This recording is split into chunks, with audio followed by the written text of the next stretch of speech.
do you think Derek Carr handled being under pressure in Week 1? Yeah, I think that Game 1 there's always a lot of excitement, a lot of unknown. I thought that for the whole game he was calm, he had a great demeanor, and I think that things didn't go great for us offensively in the first half, but I think that we got together at halftime and made sure that I thought the way they came out in the second half and performed, but I thought Derek was calm, poised, all those things that you need to be. Now you have Brian Burns and Derek Brown in Week 2. What type of challenge do they present? Yeah, obviously I think that another team that's got a great front seven, and obviously a great team on the back end as well. But they obviously present challenges with disruption and the pass rush and disruption in the run game. So again, we got our work cut out for us. So. Are you guys confident that Trevor Penning will be a little bit better in Week 2 handling that? Yeah, I think that was his really his first full game, and I think that when you look at there's going to be some growing pains, but I think that there's a lot of guys that have to be better, including myself. What was your assessment of the run game, and what can you do to kind of get that going? Yeah, I think that I think just maybe more opportunities with it, but I think that there were some opportunities we felt like for some better plays, or some more yardage on a cut. And just that's again part of the first week and getting guys, making sure that we're getting on our blocks. But there was a couple plays that I think we left some yardage out there. But overall, it's got to be better. Pete, I think maybe people on the outside looking at Shaheed just kind of see him as a speed guy, but it seems like y'all are taking full advantage of all of his skills. What exactly does he bring to the table, and besides just that kind of electric speed? Well, I think he's a playmaker. I think when the ball's in his hands, he has an opportunity to turn a small gain into a big gain, and I think that he's really growing in the pass game just with experience and time. So I think that there's guys that we want to get the ball in their hands, and he's one of them.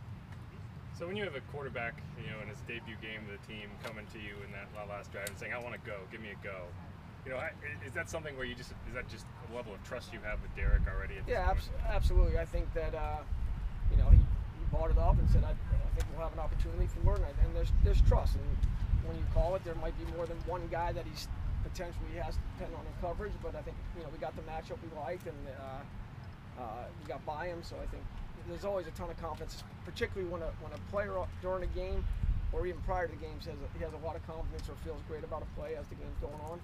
There's a lot of confidence to call it. A lot of the offensive production seemed to mesh really well in the second half. Based on what you can tell us, what exactly went into the halftime analysis, and how can you carry that into Week 2?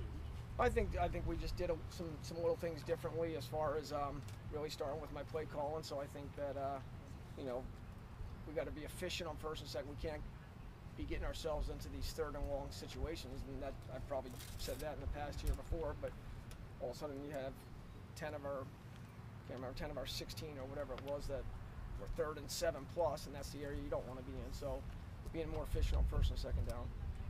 Derek mentioned that the route with Rashid on the double move that went for the touchdown earlier on in the game was something that was kind of identified in practice. What goes into identifying something like that and then knowing when to deploy it?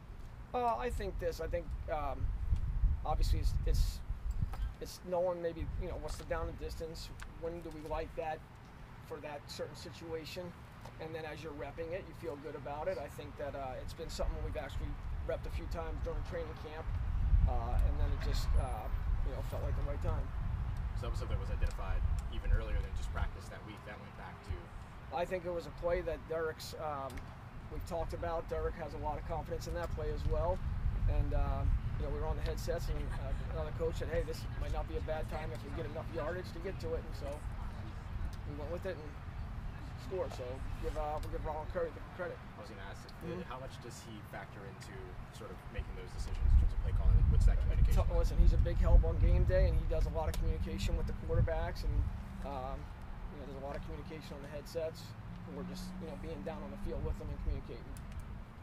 Pete, the creative usage of Chris Olave, what went into that? Was that knowing defenses were going to key on him and trying to figure out how to give him space, or what? Yeah, it was again, it was some things we worked on throughout training camp and had a real high comfort level with, and just an opportunity maybe to do some of those things and put him on some of the routes that maybe the other things that we've done with Alvin in the past as well. So I think that ton of confidence in him running a route where he can make a decision as he's coming out of the backfield based on coverage, and we feel confident with that.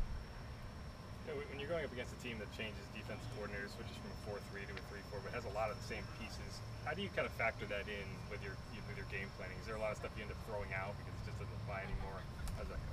Well, I think it starts fresh every week with the game planning, and then going back and studying previous films of where maybe a coordinator's been, and then also using as much of the film as you can from this year. Obviously limited with that, with one game, but peeking at the preseason as well, and then going back to his back history.